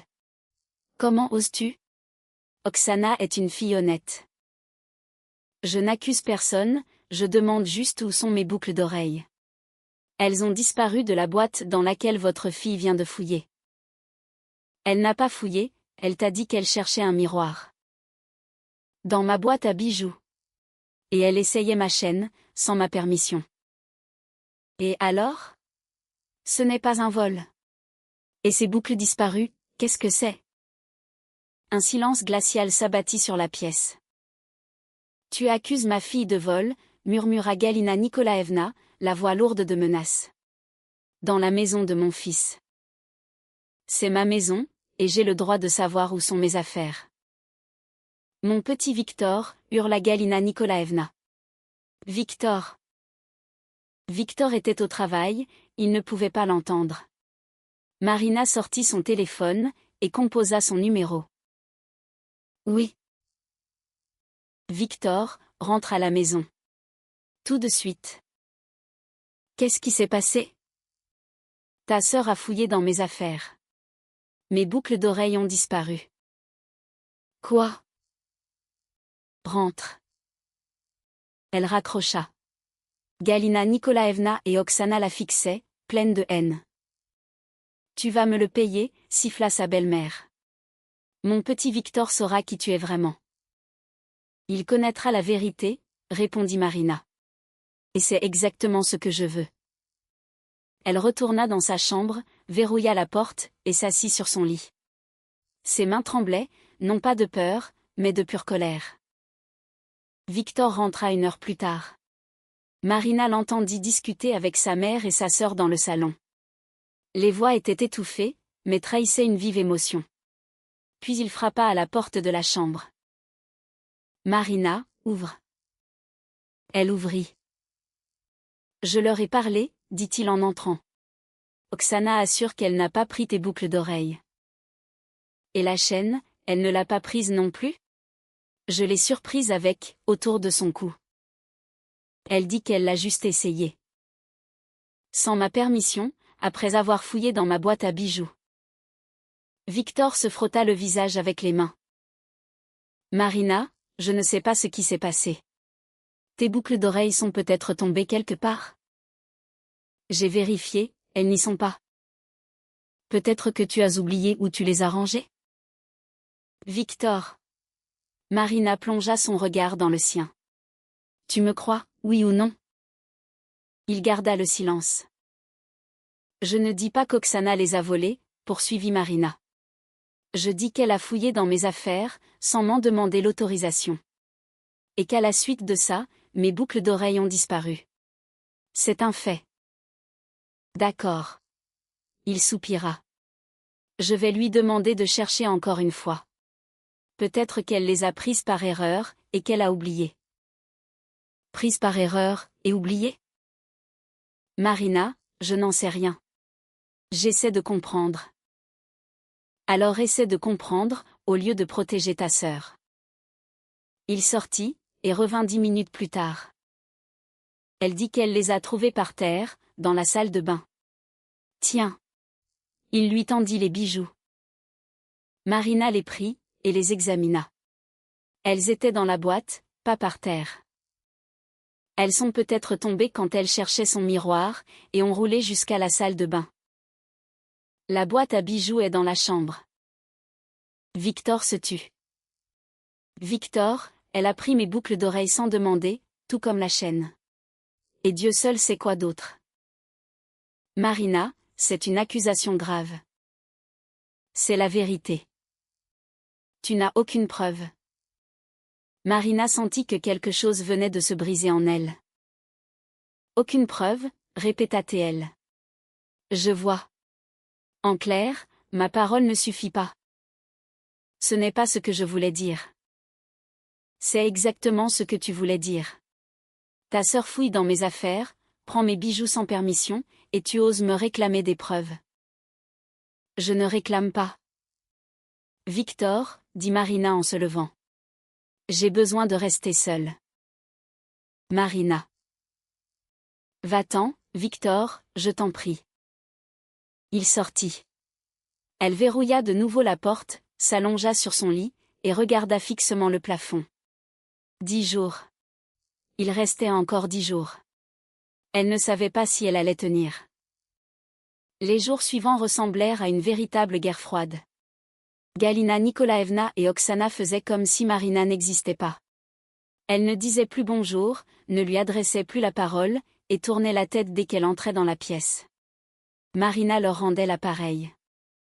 Elle partait travailler très tôt, rentrait tard, dînait à l'extérieur, et n'adressait la parole qu'à Victor, le strict minimum. Il tentait de jouer les pacificateurs, suppliant sa mère de faire le premier pas, et demandant à Marina d'être plus souple. Personne ne l'écoutait. Et si on en discutait tous les trois, proposa Théil un soir. Au calme, pour mettre les choses à plat. Discuter de quoi, demanda Marina. Du fait que ta sœur se soit servie dans mes affaires sans permission, ou du fait que ta mère me considère comme son ennemie? De la façon dont on va continuer à vivre ensemble. Je sais très bien comment je veux vivre. Chez moi, selon mes règles, sans des gens qui bafouent mes limites. Marina, c'est ma famille. Et moi, je suis ta future femme. À moins que ça ne soit plus d'actualité? Il ne répondit rien. Le 7e jour après l'arrivée de sa belle-mère, les pires craintes de Marina se confirmèrent. Elle rentrait du bureau plus tôt que prévu, son rendez-vous client ayant été annulé. Il était environ 15 heures. Elle ouvrit la porte de l'appartement. Le silence absolu. Il y a quelqu'un, appela-t-elle. Pas de réponse. Marina se dirigea vers le salon, il était vide. Dans la cuisine, de la vaisselle sale s'entassait dans l'évier, mais personne n'y était. La chambre de Galina Nikolaevna était vide, elle aussi. Elles étaient sans doute sorties. Elle se dirigea vers sa chambre pour se changer, et se reposer un peu. Elle ouvrit la porte, et resta pétrifiée. Sur son lit, Oksana était allongée, casque sur les oreilles, les yeux rivés sur son téléphone. Elle regardait une vidéo, sans remarquer la présence de Marina. Mais le pire n'était pas là. Le pire, c'était ce qu'Oksana portait sur elle. Son chemisier. Un chemisier en soie bleu ciel, acheté à Milan 2 ans auparavant. Son préféré. « Qu'est-ce que tu fais » demanda Marina. Oksana sursauta, et enleva un écouteur. « Ah, c'est toi. Tu rentres tôt. » « C'est mon chemisier. »« Quel chemisier ?» Oksana baissa les yeux. « Ah, ça. Oui, je te l'ai pris. Le mien était sale. »« Tu as pris mon chemisier dans mon armoire ?» ?»« Bah oui. Et alors, ça te pose un problème ?» Marina sentit le sang battre violemment à ses tempes. « Lève-toi de mon lit. Retire ce chemisier. Tout de suite. » « Mon Dieu, qu'est-ce que tu peux ?»« Ok, ça va, 2 secondes. » Quelque chose dans le ton de Marina l'avait fait taire. Elle se leva lentement, et commença à défaire les boutons.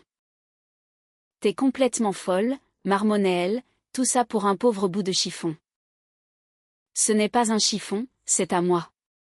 Et tu l'as pris sans me demander, chez moi, dans ma propre chambre. Oksana retira le vêtement, le jeta sur le lit, se retrouvant en débardeur. T'es contente? Sors. Pour aller où? Où tu veux. Mais sors de ma chambre. Oksana renifla de mépris, et s'en alla.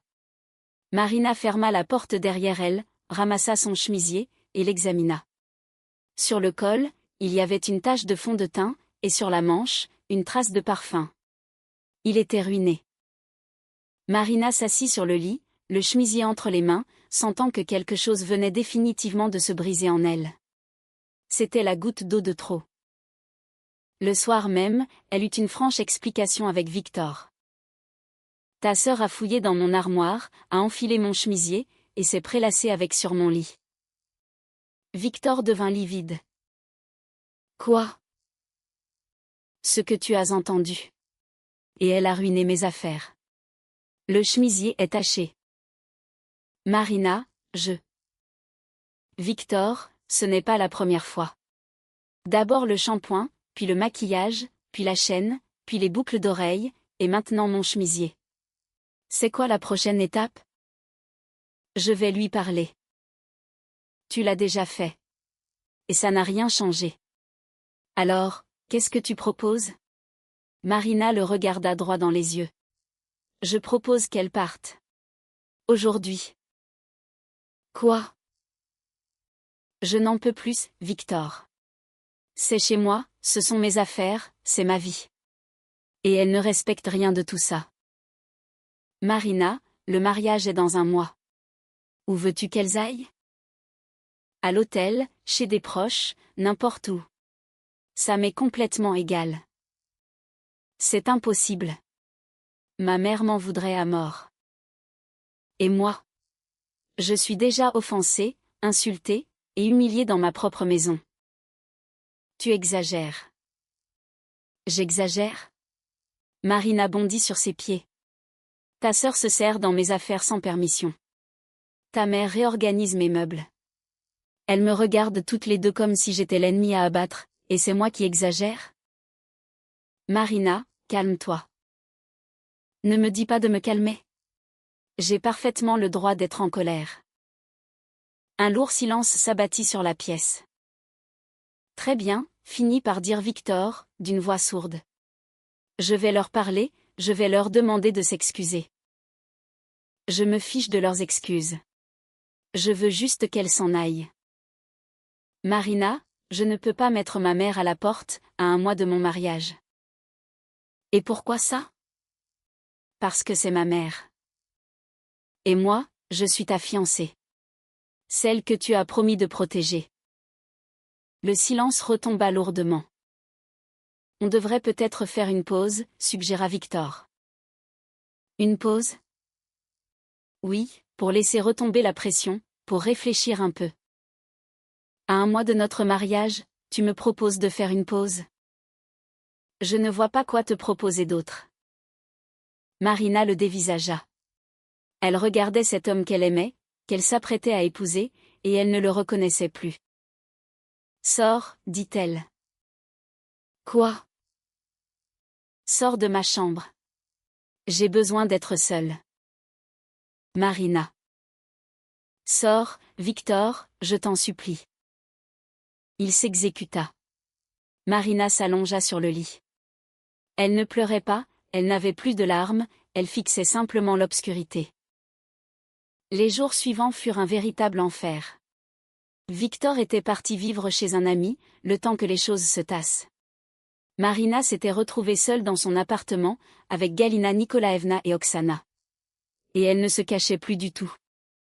Elle se comportait comme si Marina n'était qu'une domestique chez elle. Galina Nikolaevna préparait les repas, sans jamais lui demander si elle voulait manger. Elle monopolisait la salle de bain, précisément quand Marina devait partir travailler. Elle poussait le son de la télévision à fond, jusqu'à minuit passé. Oksana, elle, était encore pire. Elle se servait ouvertement des affaires de Marina, son maquillage, ses serviettes, sa vaisselle. Lorsque Marina lui faisait une remarque, elle la fusillait du regard, ou l'ignorait superbement. C'est aussi la maison de mon frère, répétait-elle. Bientôt, tout sera à nous deux ici. Marina encaissait, en silence, comptant les jours qui la séparaient du mariage. 10 jours après l'arrivée de sa belle-mère, Marina rentra du travail plus tôt que d'habitude. Elle avait oublié un dossier important chez elle, le contrat du restaurant qu'elle devait vérifier une dernière fois. Une erreur bête. Elle aurait pu faire appel à un coursier, mais elle avait préféré faire le détour elle-même. Elle ouvrit la porte, et fut accueillie par un brouhaha. Beaucoup de voix. Le salon était noir de monde. 6 ou 7 personnes, des visages qu'elle n'avait jamais vus. Ils étaient affalés sur son canapé, buvaient du thé dans ses tasses, et riaient aux éclats. Galina Nikolaevna se tenait au centre de la pièce, racontant une histoire avec de grands gestes. Et là, mon petit Victor me dit, « Maman, je me marie. » J'ai failli tomber de ma chaise. L'assemblée éclata de rire. Marina resta figée sur le pas de la porte, incapable de bouger. « Oh, ma petite Marina !» Galina Nikolaevna l'avait remarqué, et lui décocha ce fameux sourire, aussi mielleux que faux. « Entre, ne reste pas planté là. Ce sont mes amis, ils sont venus pour le mariage. Je te présente. » Elle commença à faire les présentations. Une certaine Valentine, un certain Gérard, la sœur de l'un, le frère de l'autre. Marina n'écoutait pas. Elle dévisageait ces gens, des inconnus, installés dans son salon comme s'ils étaient chez eux. « Et où vont-ils dormir » demanda-t-elle. « Mais ici, voyons. J'ai déjà tout organisé. Valentine et Gégé dormiront dans la chambre d'amis, et les autres sur des lits de camp, dans le salon. » « Quel lit de camp ? » ? J'en ai acheté 3. Ils sont dans le couloir. Marina jeta un coup d'œil dans le couloir. Effectivement, 3 lits d'appoint étaient adossés au mur, entourés de sacs, de valises et de cartons. « Vous avez invité tous ces gens à loger chez moi » articula-t-elle lentement. « Sans même me demander mon accord ? » « Oh, pourquoi faire ? Ce sont les invités du mariage. Ton mariage avec mon petit Victor. Le mariage n'est que dans un mois, et vous installez déjà vos invités ici. Et alors ? Ils sont arrivés plus tôt.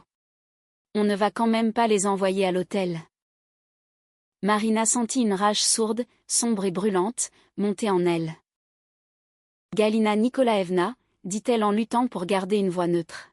« Nous avons déjà eu cette conversation. Vous n'avez pas le droit d'inviter des gens chez moi sans mon accord. Chez toi, la singea sa belle-mère. Bientôt, ce sera chez vous deux. Chez mon petit Victor aussi. Pour l'instant, c'est chez moi, et c'est moi qui décide qui y habite. » Les invités échangèrent des regards gênés. La tension était palpable.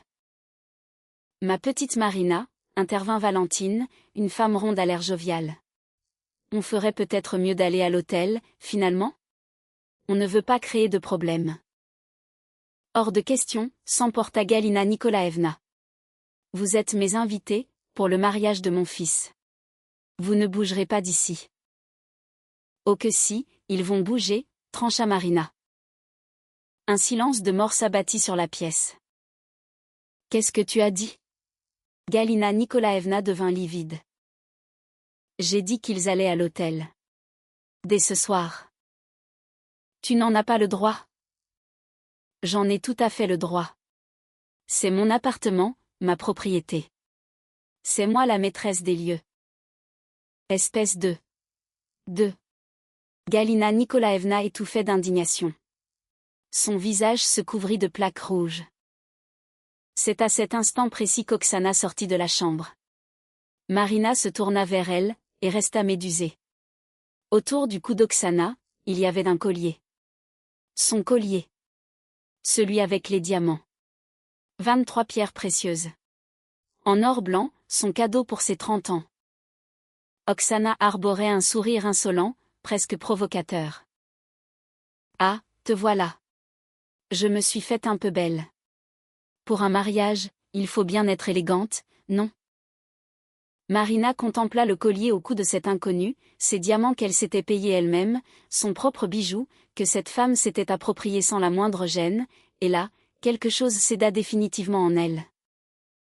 Le mariage n'est que dans un mois, dit-elle, la voix vibrante d'une colère à peine contenue.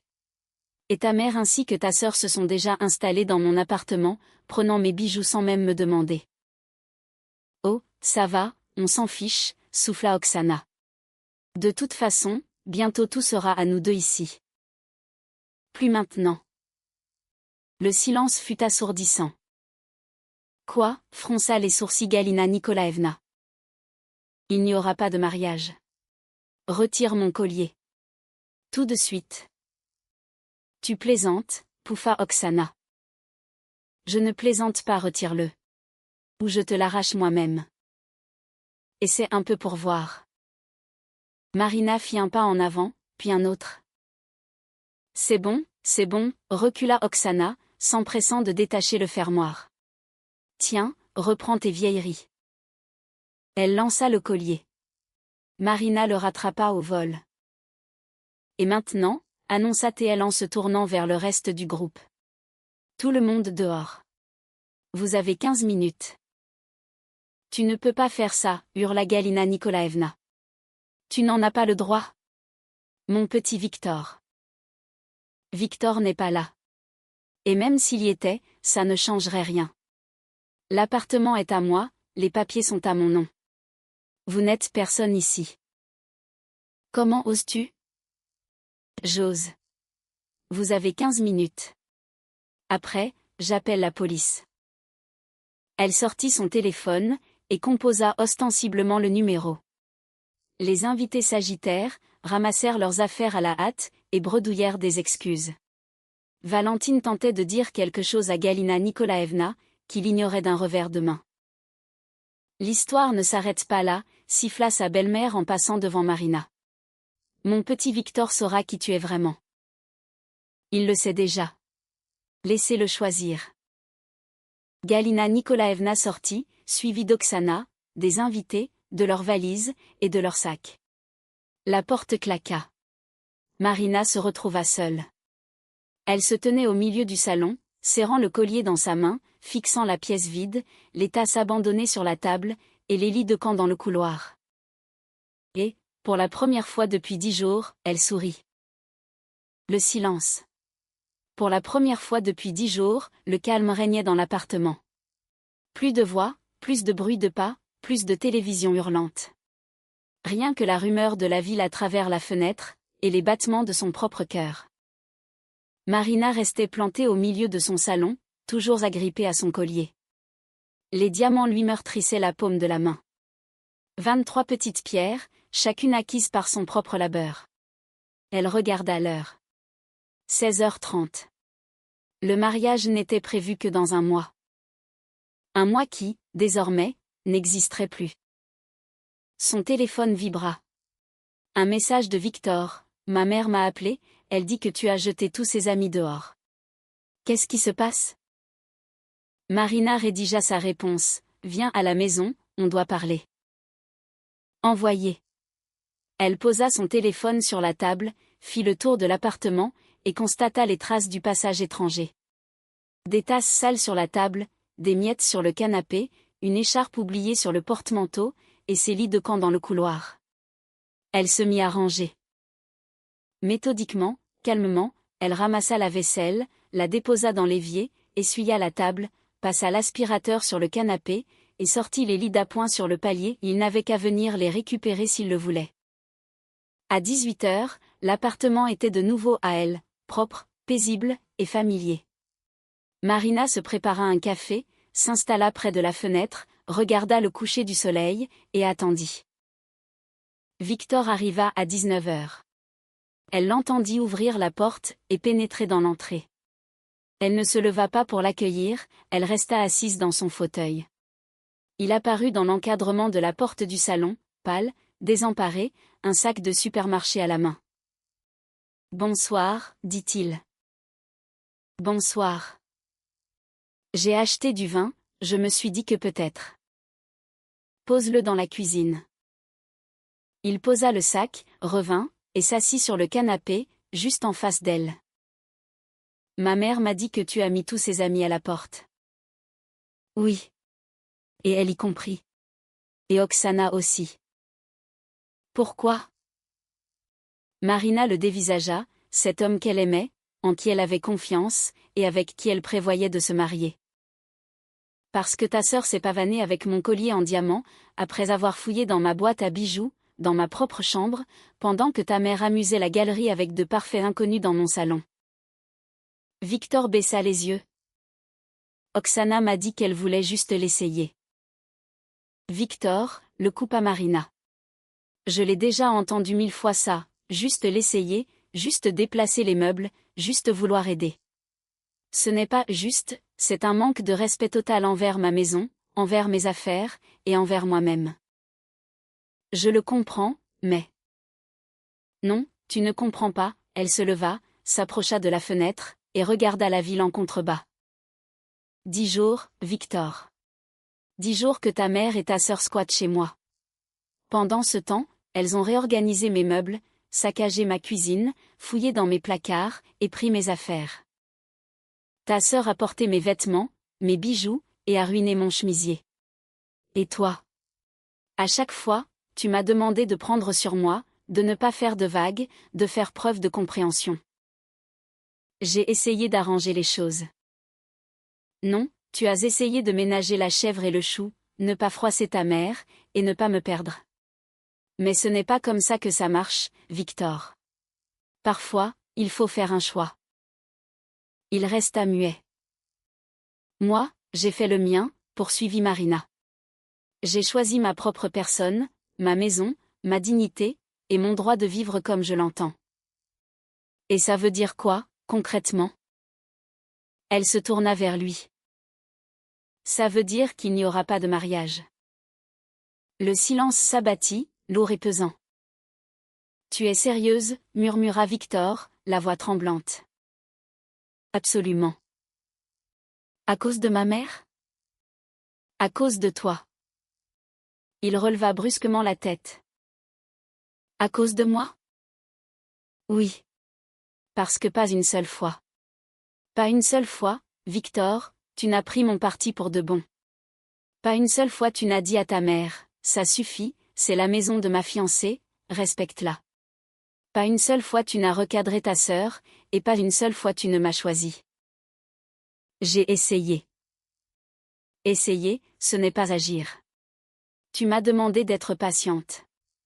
Tu m'as reproché d'être trop dure. Tu m'as suggéré de me taire, et quand j'ai osé me défendre, tu m'as demandé des preuves. C'est arrivé une seule fois.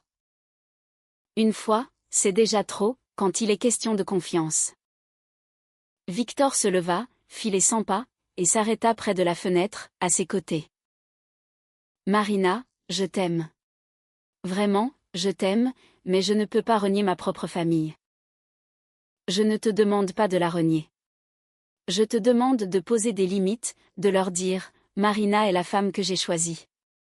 Respectez-la, ou nous couperons les ponts. C'est impossible. Ma mère ne comprendrait jamais. Alors, nous avons un problème. Ils se tenaient côte à côte, mais un gouffre insondable les séparait. Qu'est-ce que tu proposes? Demanda-t-il. Rien, j'ai tout dit. Le mariage est annulé. On se sépare. Comme ça, tout simplement? Non, pas simplement. C'est très dur, mais c'est absolument nécessaire. Victor détourna le regard.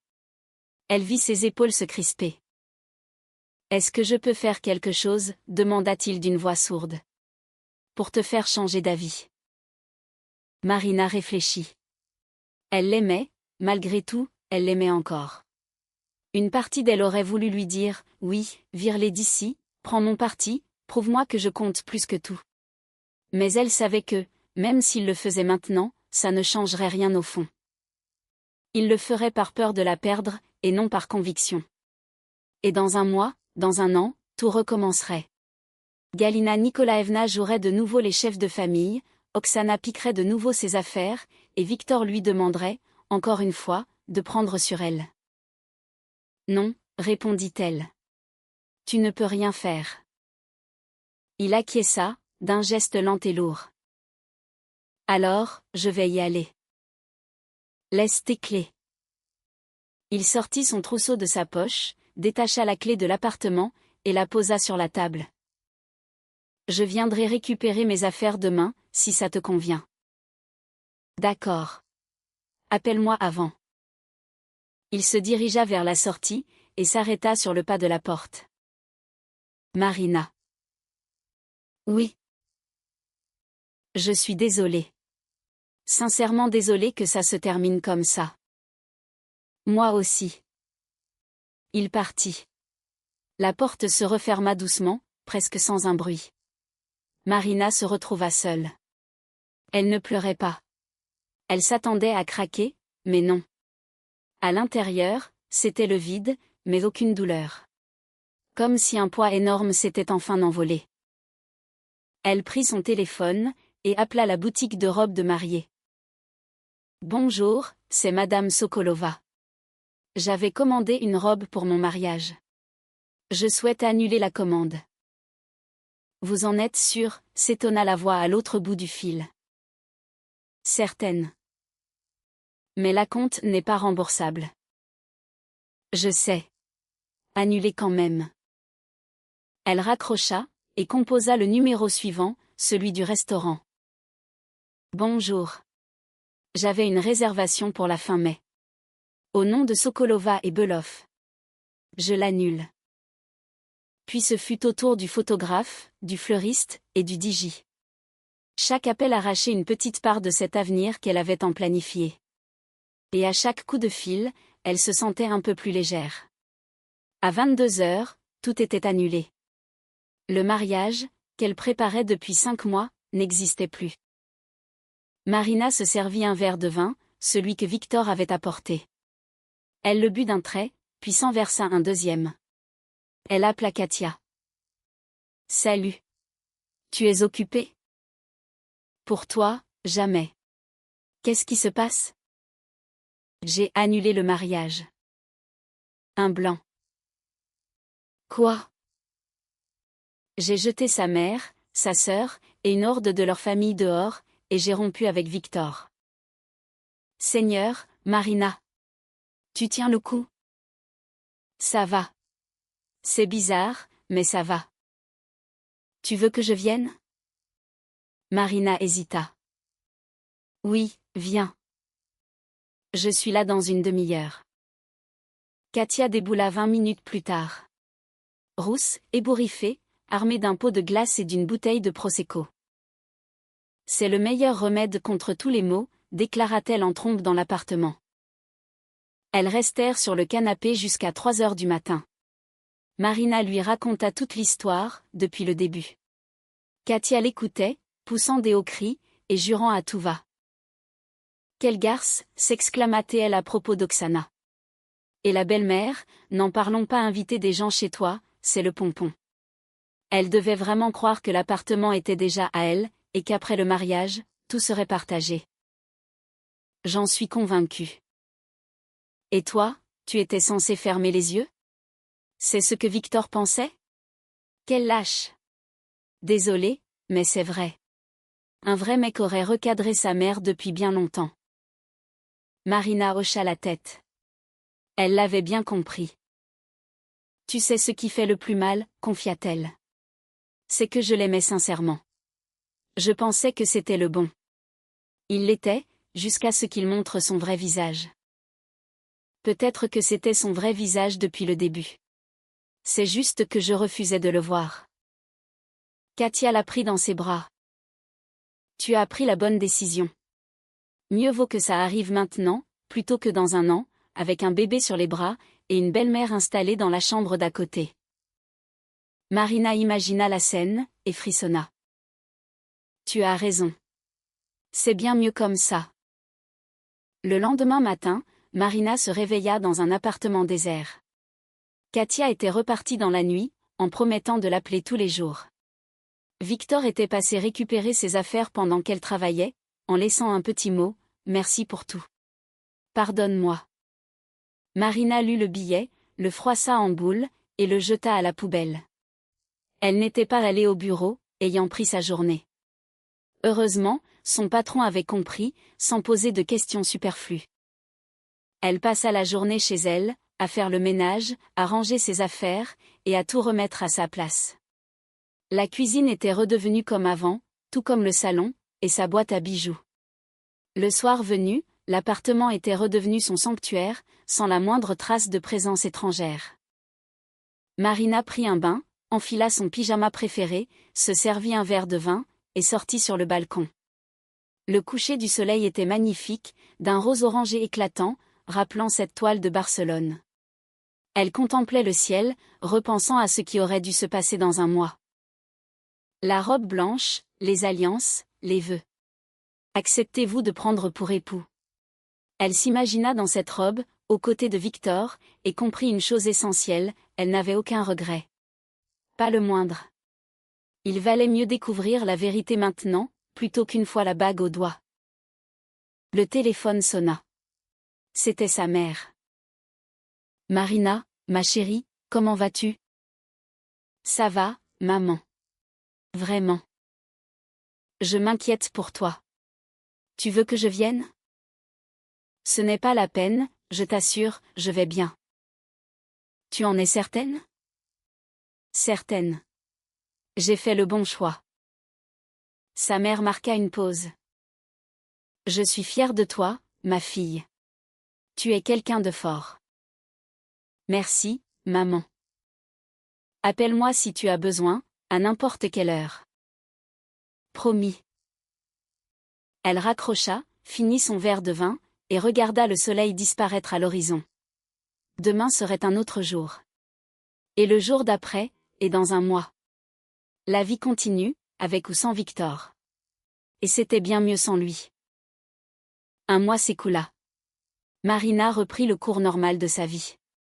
Le travail, les amis, la salle de sport, la lecture, toutes ces choses qu'elle aimait avant Victor, et qu'elle continuait d'apprécier après lui.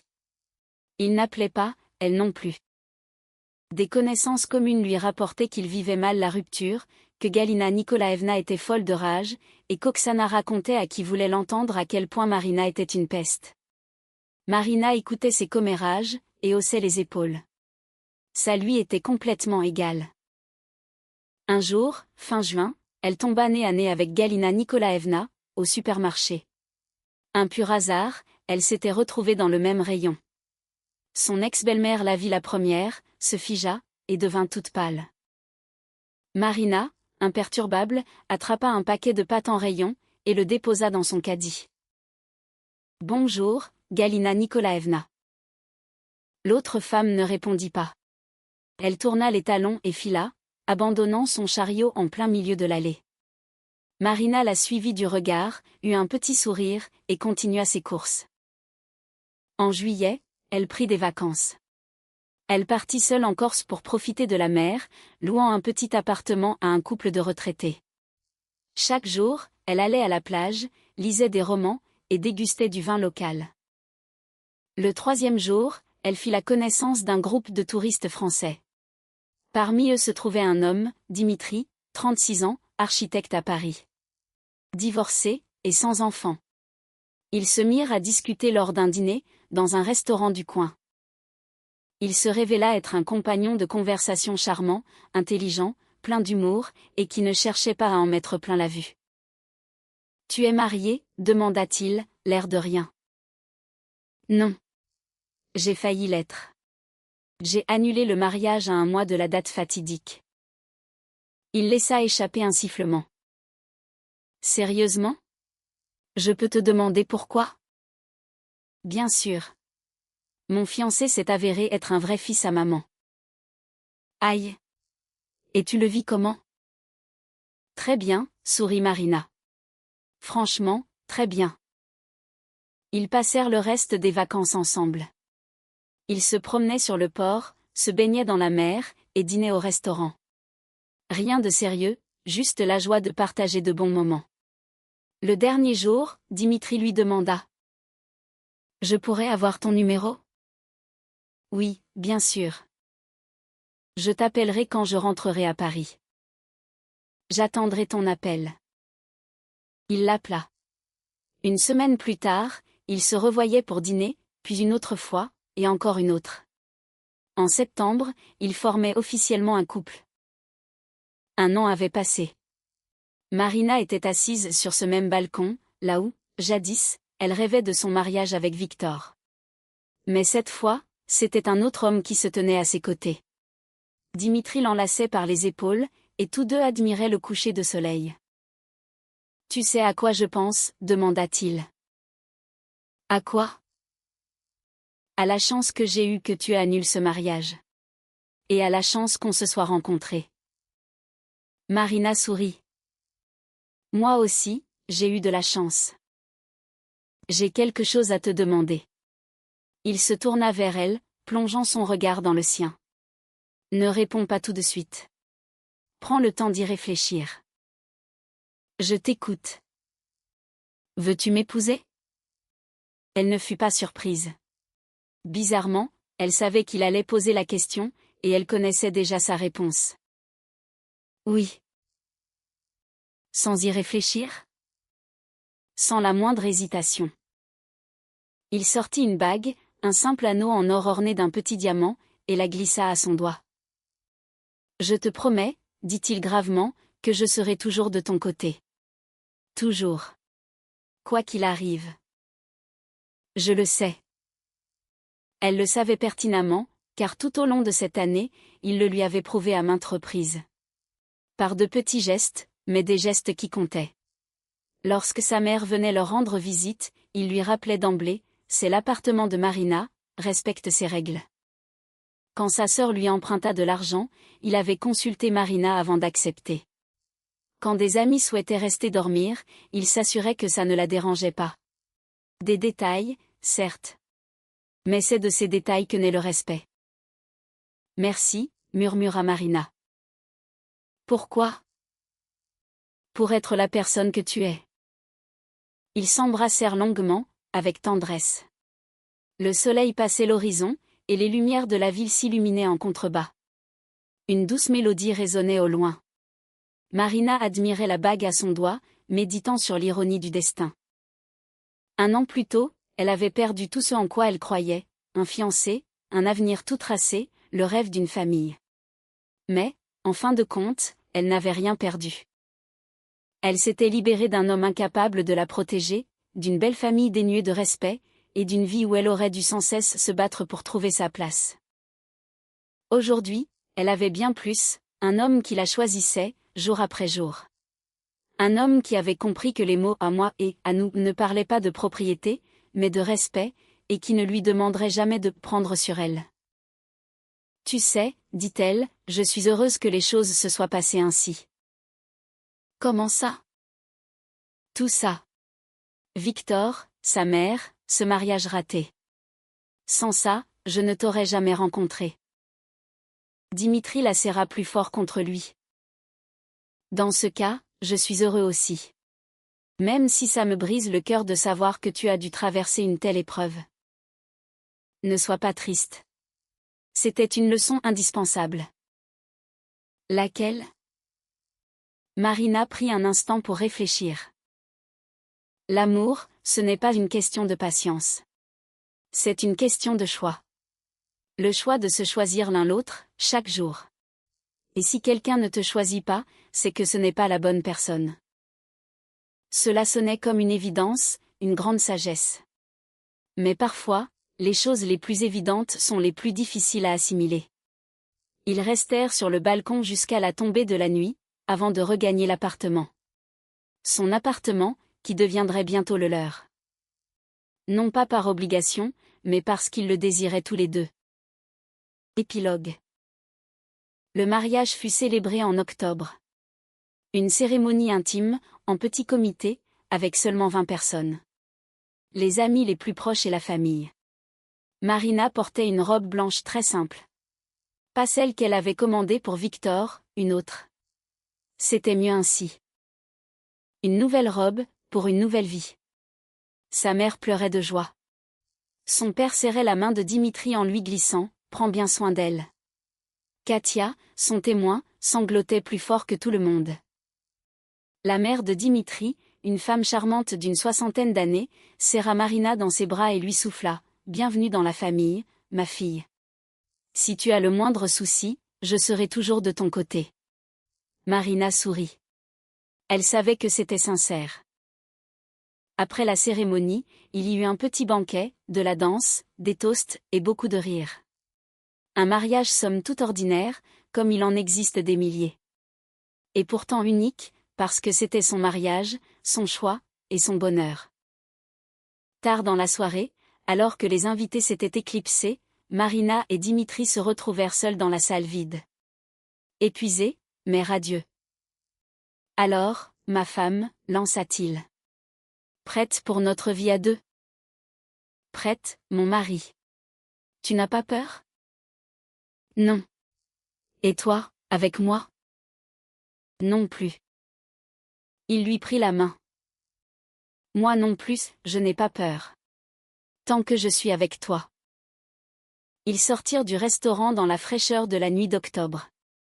L'air embaumait les feuilles mortes et la pluie. Marina leva les yeux vers le ciel. Les étoiles brillaient, aussi étincelantes que les diamants de ce fameux collier. Un collier qu'elle n'avait jamais remis. Il reposait au fond de sa boîte à bijoux, tel un vestige des épreuves traversées, et du désastre auquel elle avait échappé. Parfois, il lui arrivait de le sortir, d'en admirer les pierres, et la même pensée l'envahissait invariablement, merci de ne pas avoir gardé le silence. Merci de t'être choisi toi-même. Car, si elle avait courbé l'échine, si elle avait épousé Victor, si elle s'était soumise à sa belle-mère et avait accepté les règles du jeu, elle se serait perdue. Elle aurait sacrifié sa force, sa dignité, et sa propre vie. Au lieu de cela, elle avait tout gagné, un foyer qui lui appartenait toujours, un mari respectueux de ses limites, une belle famille qui l'avait accueillie comme sa propre fille, et, par-dessus tout, elle s'était retrouvée, elle. Cette Marina qui n'avait plus peur de dire un non, qui connaissait sa propre valeur, et qui ne permettrait plus jamais à quiconque de la traiter comme une servante. Ils montèrent en voiture, et prirent le chemin du retour. Marina contemplait la ville endormie par la fenêtre, le sourire aux lèvres. Tout s'était arrangé. Pas comme elle l'avait imaginé, non. C'était bien mieux que ça.